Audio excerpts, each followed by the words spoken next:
SMA, excelencia en salud.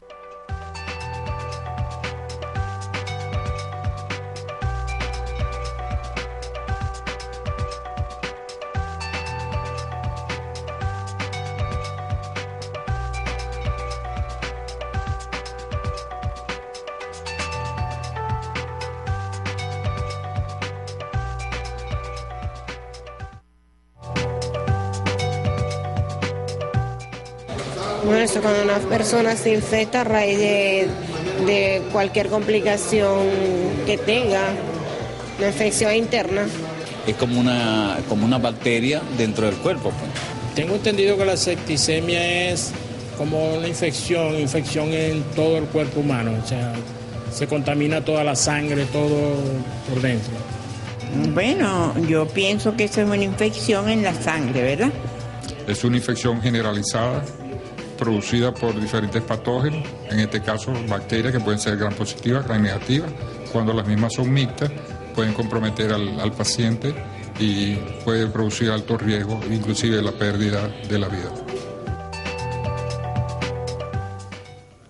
Hola amigos, bienvenidos a una nueva edición de su programa Gente que Sabe, el programa informativo del Centro Clínico Médicos Asesores. Como ya los tenemos acostumbrados, estamos totalmente en vivo y puede comunicarse con nosotros a través del 0424-740-8786 para que nos plantee cualquier comentario, duda o sugerencia que tenga acerca del tema del día de hoy, que de inmediato le vamos a presentar a todos ustedes. Hoy vamos a estar conversando acerca de un tema que les voy a invitar a que se pongan muy cómodos, porque es sumamente importante conocer qué es la sepsis o septicemia.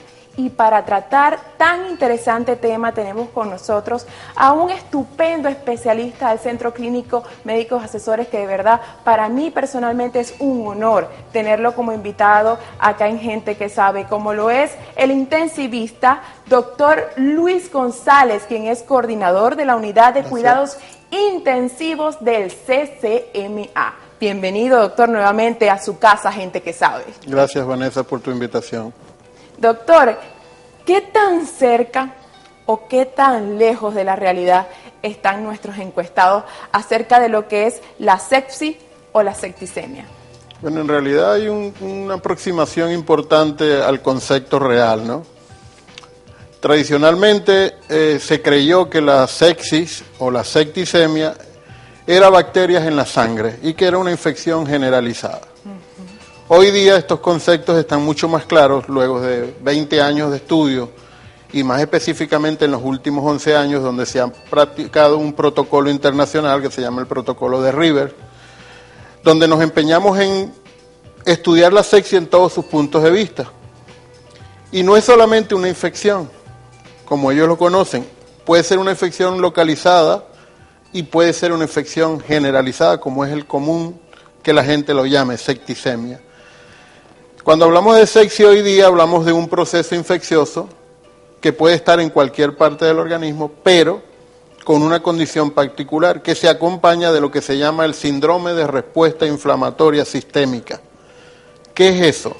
El síndrome de respuesta inflamatoria sistémica no es más que la serie de elementos o la serie de hechos que ocurren dentro del organismo para manifestarse el proceso infeccioso. Cuando un paciente se nos acerca en la emergencia y nos dice que tiene fiebre, le determinamos un examen de laboratorio y percatamos de que tiene la cuenta blanca elevada, los glóbulos blancos, o los puede tener disminuidos. Cuando el paciente puede tener, además de fiebre, o no es el caso, sino que tiene la temperatura baja, tiene hipotermia, observamos que está respirando muy rápido y cuando le medimos los gases nos damos cuenta que sus niveles de CO2 están disminuidos y sus niveles de oxígeno también, y puede tener trastornos en la hemodinamia, es decir, puede tener la tensión arterial disminuida.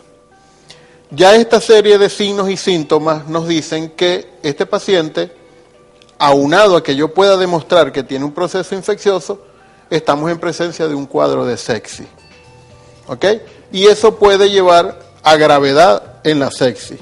Hoy día se clasifica la sepsis como sepsis, que es el paciente normal que te estoy describiendo, Okay. La sepsis es un paciente que puede llegar con la tensión arterial baja, y el grado más grave de sepsis, que es el shock séptico y la falla múltiple de órganos, que son 4 niveles de este proceso. Hay que aclarar también de que la sepsis no es solamente producida por bacterias, sino que puede ser producida por un virus, puede ser producida por un hongo o puede ser producida también por parásitos. Okay. Como te comentaba antes del inicio del programa, hemos tenido pacientes con amibas en el cerebro y que desencadenan un cuadro típico de sepsis y no es una bacteria. Para que la gente nos entienda, pues una amibiasis, el patógeno que produce la amibiasis, que es un protozoario, pues por algunas razones llegó al cerebro de ese paciente y produjo una sepsis.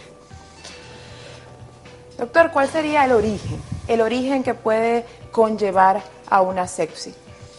Mira, hay factores predisponentes, hay factores propios del individuo, como son los pacientes inmunosuprimidos, pacientes con cáncer que han recibido quimioterapia, los pacientes desnutridos, los pacientes que portan prótesis valvulares en el corazón, que tienen predisposición a que las bacterias sean más fácil aprovechables a ellos, sean agresores más fáciles.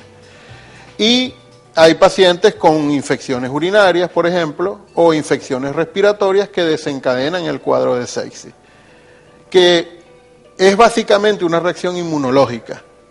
¿Por qué? Porque estas bacterias liberan toxinas que van a estimular una serie de células dentro del organismo que van a actuar en contra de esos gérmenes. Es lo que se llama una respuesta proinflamatoria. Las células como los macrófagos, que forman parte de los leucocitos, de los glóbulos blancos, pues van a activarse y van a desencadenar y liberar una serie de sustancias que hoy día se conocen, por ejemplo, las interleuquinas, de ellas la interleuquina 6, la interleuquina 1, el factor de necrosis tumoral, que son sustancias que van a actuar en pro de generar una inflamación. Paralelamente el organismo trata de contrarrestar eso.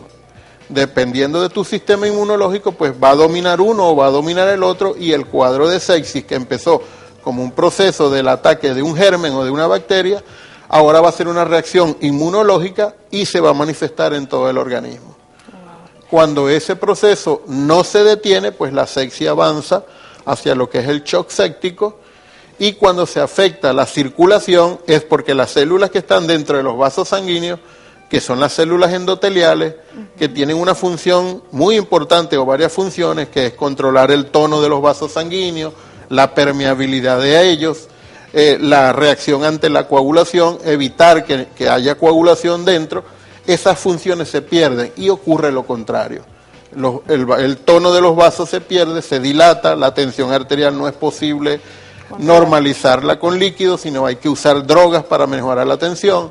Empieza lo que se llama un síndrome de fuga capilar, que los líquidos se salen de los vasos sanguíneos, el paciente comienza a tener edema, a tener hinchazón, y es una hinchazón generalizada que afecta a los pulmones, el cerebro, el hígado, y finalmente pues se altera la circulación, y al no haber una buena circulación en ninguno de los órganos, se establece lo que se llama el síndrome inicialmente de disfunción orgánica, y finalmente lo que es la falla de múltiples órganos, que es la causa más común de muerte en estos pacientes.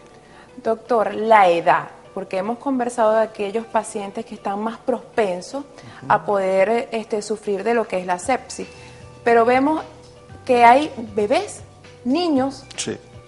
¿Qué nos puede decir? Mira, no respeta edades.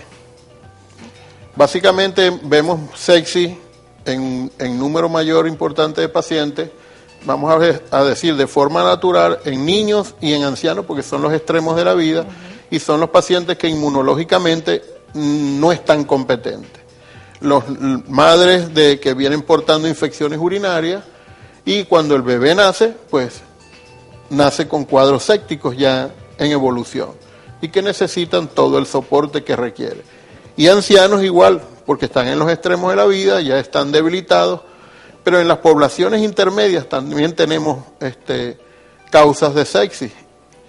Y podemos ver los pacientes fumadores que hacen infecciones respiratorias frecuentes, como te dije, los pacientes con neoplasias, con cáncer, que reciben quimioterapia y son pacientes que se inmunosuprimen bioquímicamente para tratar la enfermedad.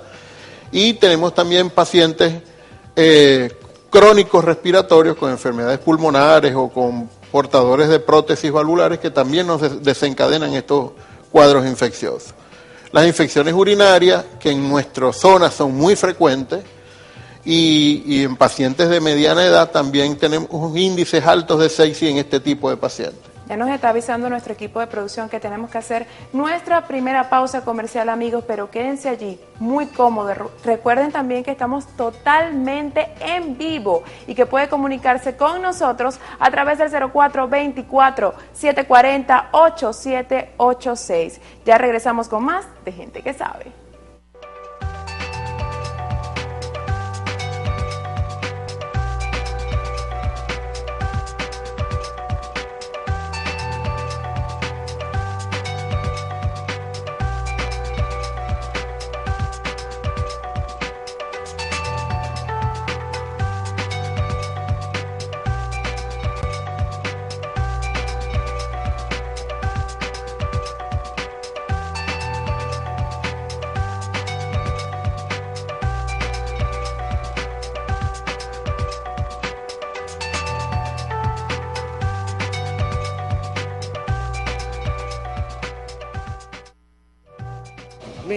Bueno, complicaciones que pueda tener un paciente que ha sido, por ejemplo, operado y se infecte a través de la herida, se le complique su operación, o puede ser una peritonitis.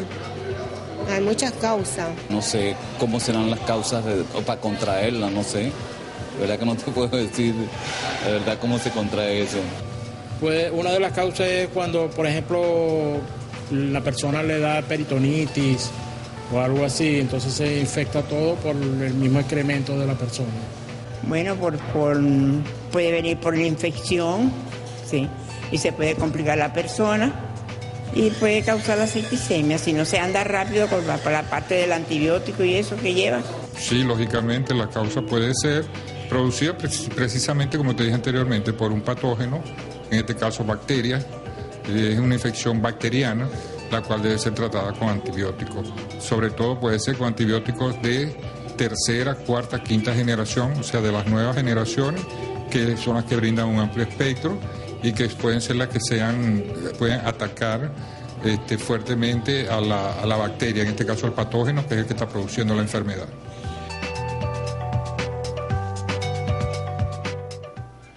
Regresamos con más de Gente que Sabe, hablando el día de hoy acerca de la sepsis o septicemia. Les recordamos a todos ustedes que se encuentra conversando con nosotros el doctor Luis González, quien es intensivista, pero de igual manera es coordinador de la Unidad de Cuidados Intensivos UCI del CCMA. Bueno, doctor, ¿qué opinión le da nuestros encuestados cuando nuestro equipo de producción salió a ver qué tanta información tenía la comunidad acerca de lo que es la sepsis o septicemia, como se conoce en la comunidad, con respecto a qué causas pudiese conllevar a esta enfermedad? Sí, como te comenté al inicio, las causas de sepsis no solamente son las bacterias, pueden ser los virus, pueden ser una infección por hongo, y puede ser también una infección por parásitos. El determinante de la sepsis es que cualquiera de esos patógenos o de esos seres que producen agresión al organismo van a desencadenar en el cuerpo humano una respuesta que está básicamente demostrada hoy día, que es una respuesta inmunológica, que lleva a las alteraciones que vemos y que pueden llevar al máximo nivel de gravedad de la sepsis, como que es el shock séptico y la falla de múltiples órganos. No es solamente las bacterias. Lo importante de entender esto es que desde el punto de vista científico, la definición de sepsis es un proceso infeccioso que desencadena lo que llamamos el síndrome de respuesta inflamatoria sistémica. Y este síndrome de respuesta inflamatoria sistémica es lo que normalmente siente el paciente y es lo que el médico cuando acude a la consulta puede detectar, que es la fiebre, que es la determinación de glóbulos blancos, que es la frecuencia cardíaca elevada, la dificultad o trastorno respiratorio, básicamente está respirando muy rápido, ya eso hace el diagnóstico de sepsis. Si usted logra demostrar que hay un proceso infeccioso, una infección, un examen de orina que no es normal, una neumonía que no es normal, que de hecho no es normal, pero usted demuestra que tiene la neumonía, o un proceso infeccioso, muchos pacientes, sobre todo los niños, llegan con diarrea, y esta sintomatología. Eso hace el diagnóstico de sepsis. En el común, estos pacientes pueden pasar la sepsis normalmente porque acuden, se les coloca un antibiótico y no evoluciona más de allí. Porque la dualidad del antibiótico o del antiparasitario, si es el caso de una amibiasis, o si es el caso de una infección por hongos que tú puedas demostrar, si no evoluciona a que el paciente se descompense desde el punto de vista hemodinámico, pues se quedó como una sepsis leve. Pero la sepsis puede evolucionar a estadios peores, que son los pacientes que normalmente tenemos en cuidados intensivos. Okay. Pero es importante aclarar que ¿por qué evolucionan a estadios peores? Porque hay que estratificar a los pacientes para que esto no ocurra, okay, que es lo que hacemos con el protocolo de River desde hace ya unos 11 años. En ese protocolo se demostró que mientras más precoz hagas el diagnóstico y más precoz instaules el tratamiento, la mortalidad en estos pacientes y la morbilidad a largo plazo es mucho menor. Por ejemplo, cuando nosotros hacemos el diagnóstico que debería hacerse en el área de emergencia, la emergencia debe decirle a UCI, tengo un paciente con sepsis, ya es un séptico moderado porque tiene la tensión baja, porque no está orinando bien, está pálido, tiene los glóbulos blancos en 20.000, la temperatura no está en 35, por ejemplo, no tiene fiebre. Ya eso es un indicio de sepsis severa. Ese paciente debe ir a terapia intensiva y en los siguientes 60 minutos iniciar el tratamiento. Básicamente en los primeros 60 minutos, máximo 3 horas, si es una bacteria, porque es una sospecha clínica, que eso es algo que hay que aclarar también en la comunidad, el médico no tiene la certeza de lo que es y el tratamiento siempre inicial es empírico. ¿Por qué empírico? Porque yo no tengo cómo determinar hasta que tenga un cultivo si es una bacteria. Okay. O si hay un antecedente de que el paciente está recibiendo quimioterapia, ya yo estoy orientado a que ese paciente está inmunosuprimido. O que el paciente tiene 72 horas con evacuaciones, pues ya yo sospecho que puede tener una infección por un protozoario. O una combinación que es muy frecuente, bacterias y protozoarios a nivel intestinal, esa combinación de patógenos. Entonces yo tomo las medidas y eso ha demostrado una reducción de la mortalidad mayor del 26% a nivel mundial. Doctor, ¿cómo sería entonces el tratamiento? Ya después que se determina que el paciente es un paciente que tiene sepsis, ¿cómo sería el proceso de evolución de lo que se le colocaría en el tratamiento? El tratamiento hoy día está hecho por escalas y protocolizado. Si tú haces el diagnóstico de sepsis, tú te orientas a si es un virus por el laboratorio, si es una bacteria, los glóbulos blancos del tipo de segmentado van a estar muy elevados y probablemente si es un virus y ya está en una fase de instalación, pues los glóbulos que van a subir son los linfocitos y tú te orientas. En el caso de las bacterias, que es uno de lo que la gente normalmente conoce y es uno de las que más frecuentemente nosotros tratamos, instaurar el tratamiento antibiótico. Como no sabemos cuál es el germen, pues utilizamos lo que se llama antibióticos de amplio espectro, que cubran el común de los gérmenes o de las bacterias, que son 3 tipos, los gram negativos, gram positivos y también los del grupo de los anaerobios. Segundo, el rescate hídrico. Los pacientes deben ser bien hidratados, ya en un nivel de soporte debería ir a terapia intensiva y monitorizarse la PVC. Garantizar que los signos de presión arterial, que es la presión arterial media, esté mayor de 65 y monitorizar internamente cómo está la oxigenación de la célula.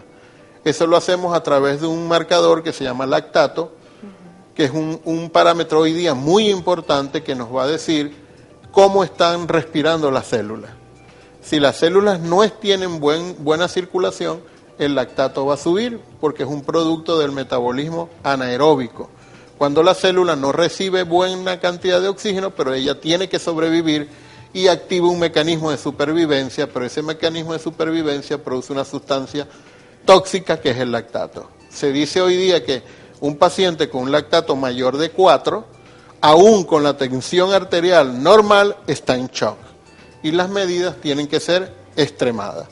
¿Cuáles son esas medidas? Ya tendríamos que usar vasopresores, sustancias para mejorar la tensión y sustancias para mejorar el bombeo del corazón. Doctor, ¿toda sepsis se puede tratar en UCI o se puede tratar en hospitalización normal? Las sepsis severas deben ir a cuidados intensivos.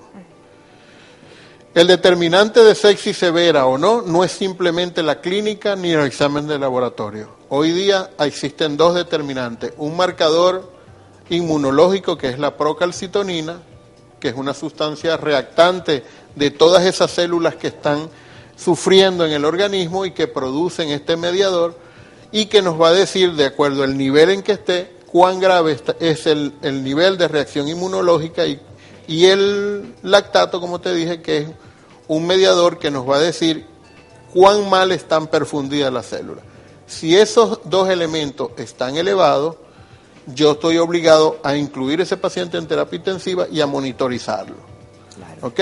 Sin embargo, el paciente inmunosuprimido, el paciente que puede ser un paciente con SIDA que tiene sepsis, o puede ser un paciente con cáncer que se le dio tratamiento o no, o un paciente que tiene un déficit de inmunoglobulina, que también hacen sepsis con facilidad, esos pacientes, si yo tengo esos antecedentes conocidos, yo no debo esperar estos exámenes porque la reacción inmunológica de ellos no va a ser la esperada, porque inmunológicamente ya están comprometidos. Y son los pacientes que mueren más fácilmente de sepsis, yo digo generalmente por exceso de confianza, porque como no vemos los números o los vemos normales, creemos que todo está normal, pero es que el paciente no tiene capacidad de responder ante la agresión que está sufriendo.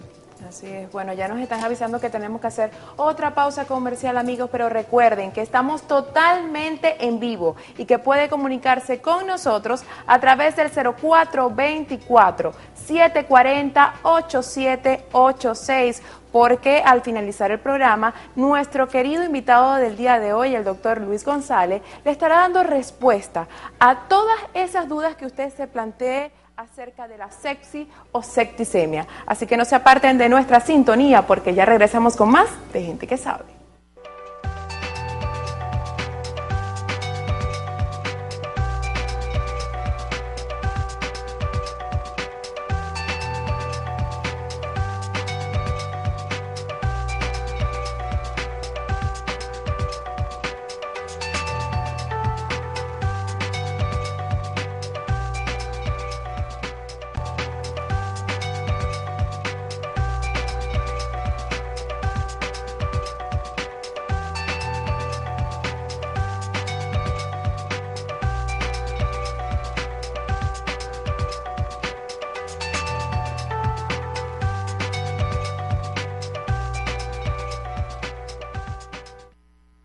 Amiga de Gente que Sabe, te tengo una recomendación de moda en tiendas estrenos. Si te fijas, bueno, le voy a pedir a nuestros queridos camarógrafos de verdad que enfoquen esta bella falda que hoy luzco en el programa de Gente que Sabe.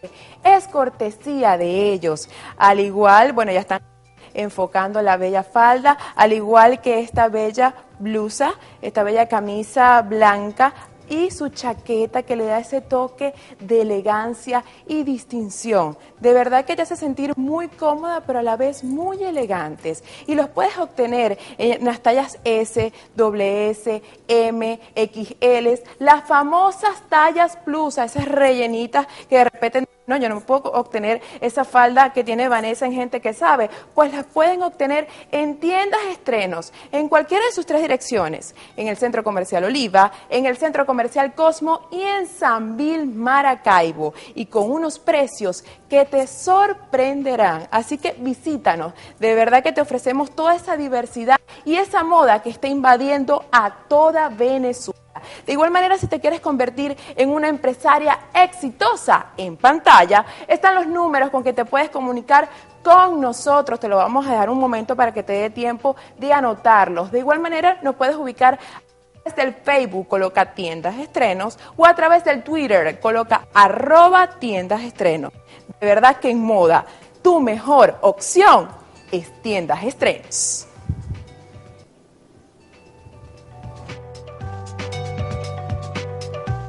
Bueno, al infectarse el organismo no le trabaja como es y empieza a complicarse con todos los órganos.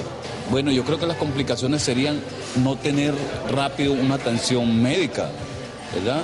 O utilizar medicamentos que no están adecuados a esa enfermedad, también puede ser. Ahí se le complica a uno todo. La sangre se contamina todo el organismo, todos los órganos. Y ya la persona no tendría cómo salir de esa porque es algo infeccioso, una infección demasiado grave. Se infectan los glóbulos rojos en la sangre, se infecta por medio de si hay alguna infección, una bacteria, un virus, todo se acumula, agarra los órganos y entonces cuando eso ya todo se acumula allí, se infecta y puede venir la septicemia. Mira, la complicación más importante es la infección generalizada, la cual se transmite a través del riesgo sanguíneo, llega a cualquier órgano del paciente. Regresamos con más de Gente que Sabe, hablando el día de hoy acerca de sepsis o septicemia. Les recordamos a todos ustedes que se encuentra conversando con nosotros el doctor Luis González, quien es intensivista, coordinador de la Unidad de Cuidados Intensivos del CCMA. Bueno, doctor, ¿qué nos puede decir con respecto a las complicaciones que se pueden generar con la sepsis? Mira, las complicaciones no deseadas de la sepsis es el síndrome de falla de múltiples órganos. ¿Qué significa eso? La traducción más entendible de este proceso es que esas sustancias que se liberan durante el proceso infeccioso de cualquier origen en la sepsis producen daño en la circulación y básicamente el órgano que más reacciona es el endotelio, considerado así hoy día, y es una capa que tenemos dentro de los vasos sanguíneos. Ese endotelio deja de cumplir sus funciones y los fenómenos que él debería evitar, que es la coagulación, que es mantener el tono y para mantener una buena circulación en cada uno de los órganos, eso se pierde. Y por lo tanto, cada órgano, el intestino, el riñón, el cerebro, los pulmones, dejan de recibir la circulación adecuada y el metabolismo en ellos cambia. Como explicaba anteriormente, pues al no haber una buena circulación, no hay una buena oxigenación porque no llegan los glóbulos rojos en cantidad suficiente con el oxígeno necesario y la célula empieza a sufrir, empieza a tratar de tomar más oxígeno que no lo puede hacer y cambia metabolismo de no necesitar oxígeno. Eso produce daño en los órganos porque los seres humanos, nuestro metabolismo es básicamente el ciclo de Krebs, que es el ciclo donde se produce la energía que nos mueve, que es el ATP, que depende del carbohidrato y de la insulina, y eso no se está haciendo. Y empieza un fenómeno de hipoperfusión, así se llama, o de mala circulación, que empieza a dañar los órganos. El paciente deja de orinar, que es lo que más comúnmente ocurre. Comienza a tener dolor abdominal porque el intestino es el segundo órgano que se afecta y de allí pues se afecta el hígado, se afecta el corazón, donde el corazón ya no bombea adecuadamente, empieza a tener una fase donde hace un gran esfuerzo que es bombear mucho o intentar bombear mucha cantidad de sangre porque las células se lo están exigiendo, pero estas mismas sustancias que se liberan, el factor de necrosis tumoral, las interleuquinas, actúan negativamente en él y puede pasar a una fase que se llama hipodinámica, donde ya no bombea adecuadamente. En esta fase los pacientes, pues, al detectar esta fase, junto con el lactato que hablamos en el corte anterior elevado, que son signos de shock, nosotros debemos instaurar, además de una terapia con líquidos exigentes, ya utilizar drogas para mejorar el tono de los vasos sanguíneos, mejorar la tensión arterial, subirla, y utilizar drogas para mejorar el bombeo del corazón. No siempre esto es exitoso. Y esa es una pregunta que nos hemos hecho durante muchos años, los que trabajamos en cuidados intensivos. Hace 20 años atrás, todo el tratamiento iba indicado hacia la hemodinamia. posteriormente hacia los antibióticos y ya en los últimos 10 años la evolución de la inmunología y la decodificación genética nos permitió también entender que hay pacientes que tienen predisposición a la sepsis. Una vez que se infectan, genéticamente no pueden defenderse, no generan las células adecuadas o la calidad de células adecuadas para defenderse ante la infección, y son los pacientes que mueren de sepsis o padecen la sepsis más severa y padecen de falla de múltiples órganos y terminan muriendo por esa causa. Doctor, pero ¿cómo sería el proceso de recuperación de un paciente que se encuentre con una sepsis moderada en sus primeras fases? ¿Cómo sería? Mira, normalmente ese paciente, cuando nosotros logramos detectar ese nivel de sepsis, si se actúa generosamente con la calidad de los antibióticos, el rescate hídrico que llamamos, y el monitoreo metabólico, es decir, que las variables metabólicas estén dentro del rango que debe ser y las que no estén tratar de corregirlas, ese paciente generalmente evoluciona bien. Un determinante importante y demostrado hoy día es la nutrición. Nuestros pacientes pues reciben dietas especiales, tanto de uso endovenoso como de uso enteral, e inclusive a veces necesariamente por sonda nasogástrica para garantizar el tipo de producto que usamos. Eso es lo que llamamos hoy día las dietas inmunomoduladoras, porque utilizamos aminoácidos que tienen la capacidad de estimular el sistema inmune y así mejorar las defensas. Utilizamos productos como el selenio, que está demostrado por trabajos importantes de los neozelandeses, donde demostraron que los pacientes que tenían sepsis moderadas a severas, los niveles de selenio estaban bajos, y al reponer los niveles de selenio, ellos tienen la suerte de poderlos reponer endovenoso, inclusive de poder medirlos en sangre. Nosotros no tenemos esa disposición hasta ahora, esa tecnología, pero sí podemos reponer los niveles. De hecho, todos los pacientes que tienen su vía enteral normal, les reponemos los niveles de selenio, y la estancia hospitalaria y la mejoría de ese paciente hemos podido demostrar que es mejor y más corta. El tiempo, doctor, el tiempo que puede durar un paciente en esa primera fase, ¿cuánto sería? Mira, desde que se instala el proceso y se hace manifiesto, podrían ir de unas 72 horas hasta una semana. Okay. Y digo ese periodo porque es rutina para nosotros pasar la fiebre en la casa 2 o 3 días, y hasta que no estamos en peores condiciones, porque estamos acostumbrados a automedicarnos y a autohacernos el diagnóstico, creemos que es una simple gripe y puede ser un proceso infeccioso que llegó al estadio de sepsis y un poquito más allá, es decir, moderada a severa. Es frecuente que lo veamos en nuestra población por ese factor cultural. Pero en regiones donde esto es de denuncia obligatoria, donde si tú tienes fiebre estás obligado a ir al centro asistencial, en ese centro asistencial, al tener fiebre y determinarte los indicadores de síndrome de respuesta inflamatoria sistémica, que estés taquicárdico, que estés con la frecuencia respiratoria alta o taquineico, que tengas los glóbulos blancos elevados, ya te has tipificado como sepsis. Y se toman las medidas pertinentes para que no evolucione a un cuadro severo. ¿Y en los casos más extremos, doctor? Los casos más extremos son la sepsis severa, el shock séptico. Son pacientes que generalmente cuando llegan a eso es porque ya el proceso está avanzado, no ha recibido el tratamiento adecuado o ha sido muy agresivo el agente patógeno, le hace un virus, hongo, o bacteria o parásito, como ya dijimos, y ese paciente llega al shock séptico. Es un paciente que hoy día hemos logrado disminuir su estancia de 18 o 15 días anteriormente, ya hemos logrado bajarlo a 6,5, 7 días, son nuestros números personales, ¿no? Aplicando el protocolo de River, que es el protocolo que se lleva a nivel mundial, de atender por fases al paciente, de darle lo que requiere y usar los antibióticos, en el caso de que sea antibiótico, antiviral o antimicótico, lo más pronto posible. Y el rescate hídrico y el monitoreo de las variables. Ok, bueno, ya nos están avisando que tenemos que hacer otra pausa comercial, amigos, pero preparen sus celulares al 0424-740-8786, porque al retorno, nuestro querido invitado del día de hoy le estará dando respuesta a todas esas dudas que ustedes se plantean acerca de lo que es la septi o la septicemia. Le estará dando respuesta a nuestro querido invitado, el doctor Luis González. Así que no se aparten de nuestra sintonía, porque ya regresamos con la última parte de nuestro programa del día de hoy, de Gente que Sabe.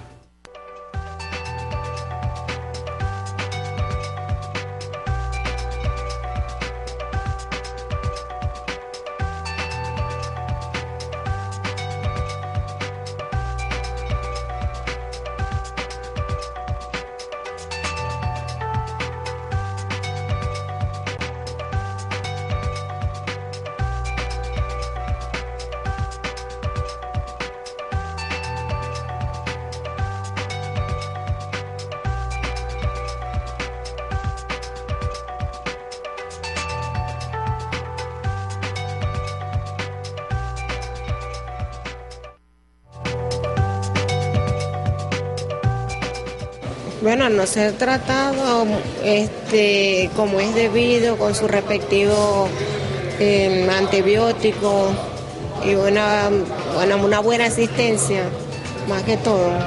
Oye, no sé cuál sería el riesgo de morir, si sería muy rápido o menos rápido.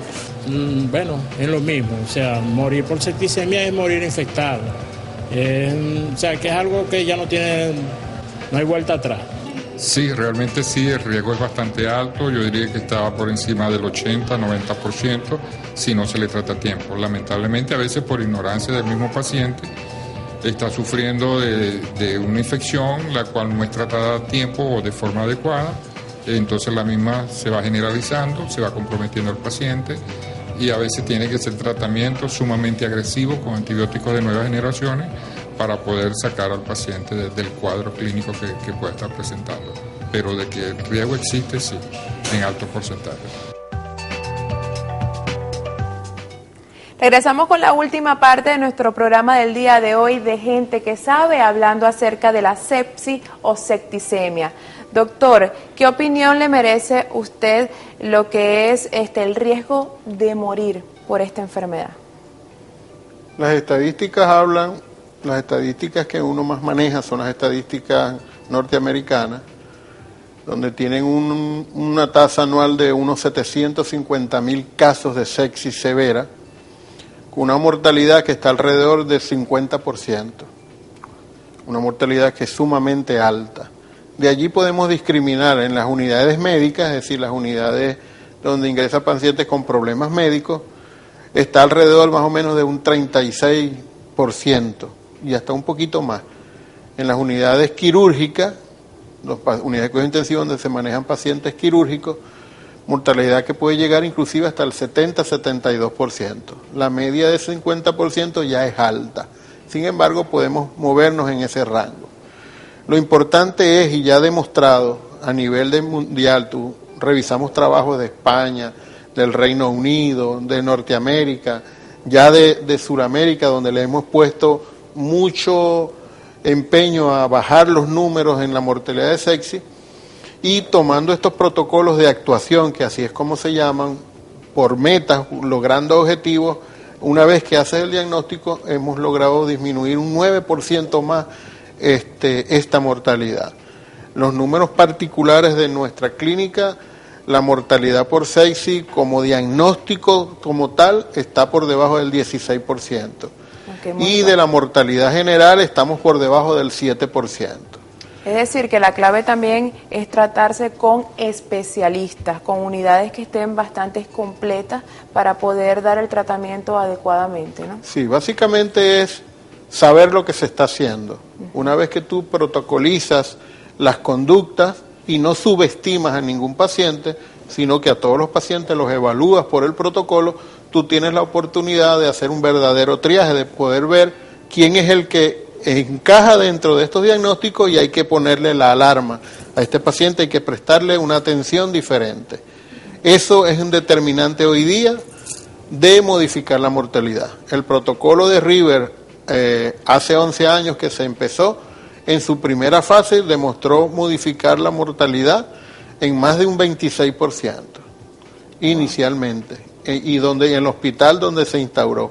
Por supuesto, a medida que se dispersó por el mundo, eso fue variando porque no son las mismas condiciones las que tiene un hospital general de 5.000 camas en Estados Unidos a los hospitales nuestros, que son hospitales de menor envergadura en volumen de pacientes. Entonces, cada quien en su comunidad tiene unas estadísticas particulares que hemos logrado a favor de los pacientes disminuirlas importantemente. Así es, bueno, tenemos muchísimos mensajes de texto que de inmediato vamos a darle respuestas.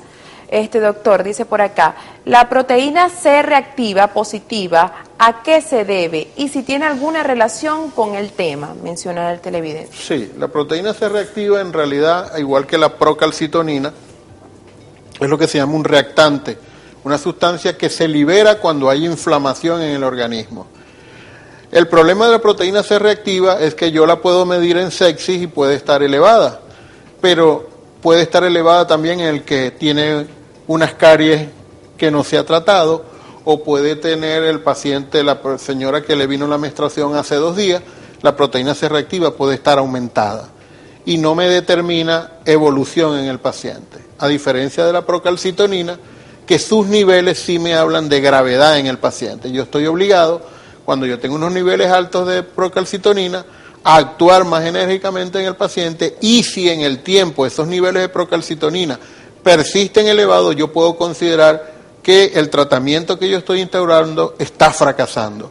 Cuando vemos que empiezan a disminuir, pues es un signo de mejoría en el paciente y de éxito en el tratamiento, obviamente. Así es, otro mensaje por acá dice, mi hermana tuvo lechina y hepatitis al mismo tiempo, desarrolló una sepsis. ¿Por qué ocurrió esto? Menciona el televidente. Dentro de las causas de sepsis que comentamos, pues están los virus. Y el virus de la varicela es un virus bastante agresivo, es un virus que es capaz de desarrollar el síndrome de respuesta inflamatoria sistémica y producir sepsis. Muy probablemente ese paciente no tuvo una hepatitis como las hepatitis que conocemos, pues comúnmente hepatitis A, hepatitis B. Tuvo una hepatitis pues de origen viral, pero producido por el virus de la varicela. ¿Ok? Y estuvo esa falla del hígado como complicación del proceso infeccioso que tuvo por la varicela. Hizo una sepsis por varicela con falla de órganos, y el hígado fue el órgano que más le afectó, porque en el argot médico sabemos que los virus afectan mucho las glándulas, y dentro de ellos el hígado, que es considerado también como una, pues se afecta muy frecuentemente, al igual que el síndrome de mononucleosis o los citomegalovirus.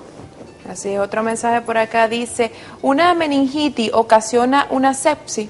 Menciona el televidente. Sí, la meningitis, que es la inflamación de las meninges, producto probablemente de un proceso infeccioso, en la mayoría de los casos, es capaz de desarrollar la sepsis.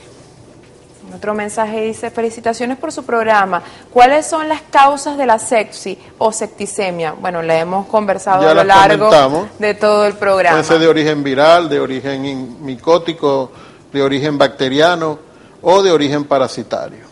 Sí, otro mensaje dice, saludos para el doctor Luis, de parte de sus alumnas, Zuli, Melissa y Lourdes, mencionan por acá. Saludan, doctor. Otro mensaje dice, nuestro respeto y nuestra admiración a nuestro jefe de parte del personal de guardia de UCI del CCMA. Bueno, doctor, siguen sus admiradoras acá en Gente que Sabe. Quisiera saber si por las muelas picadas tiene que ver con la sepsis, menciona el televidente. Es interesante porque hemos tenido pacientes que han muerto de sepsis post extracción de algunas piezas dentales.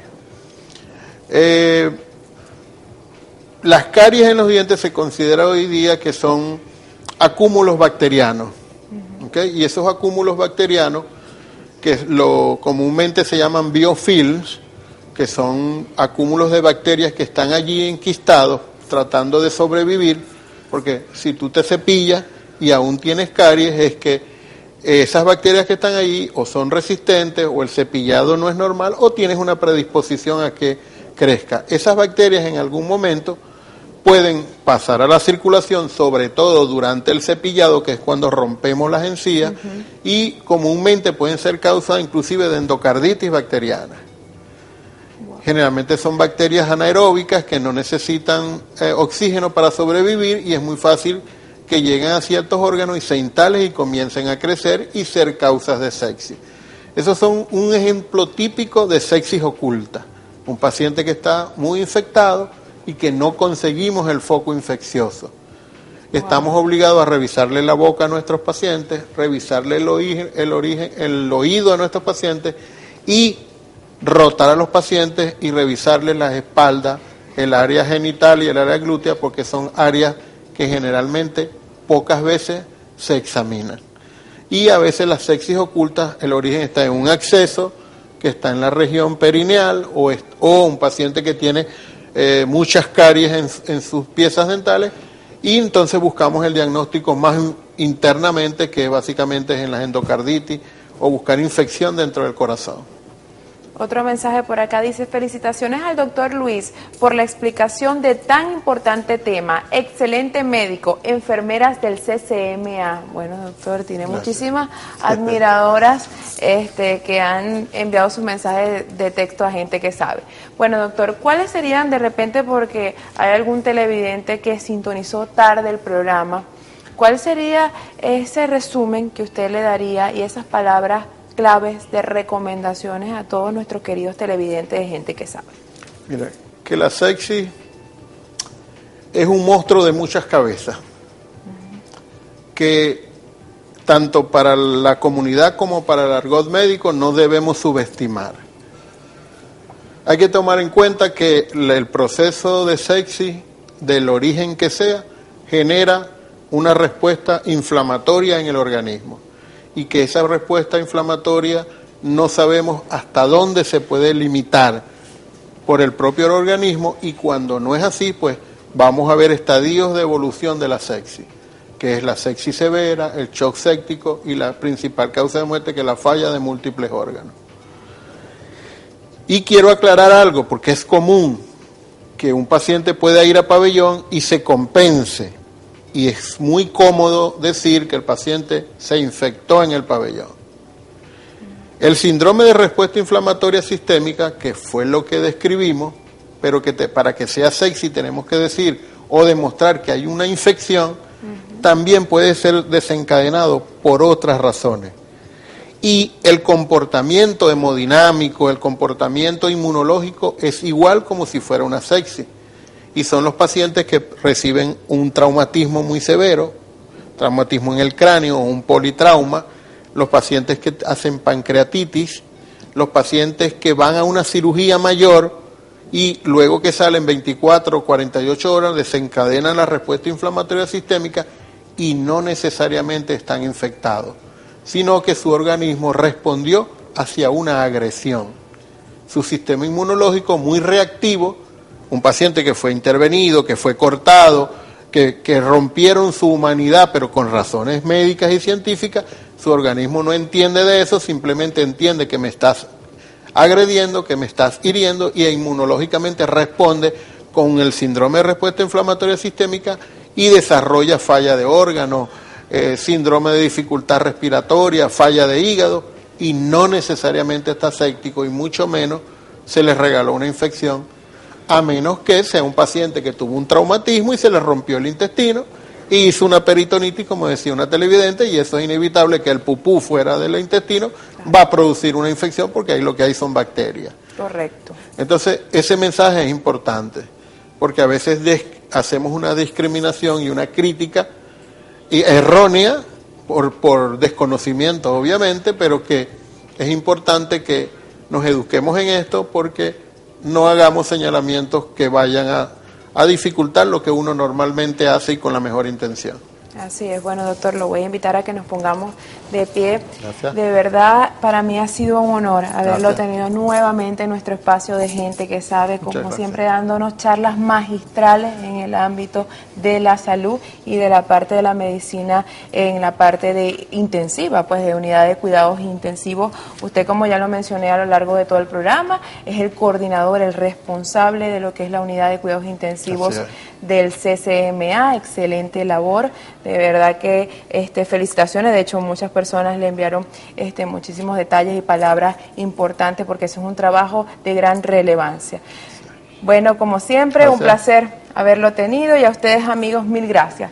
Mil gracias por estar jueves a jueves pendientes, muy atentos de la programación de Gente que Sabe, a partir de las 8 de la noche, que tratamos de brindarles temas diferentes en el ámbito de la salud, con la finalidad de informarlos, de tenerlos bien atentos, porque a medida de que ustedes estén bien informados, van a tenerlo como la prevención ante cualquier enfermedad. De esta manera, y con esta charla magistral que nos acaba de brindar el doctor Luis González, nos despedimos hasta una próxima edición de Gente que Sabe.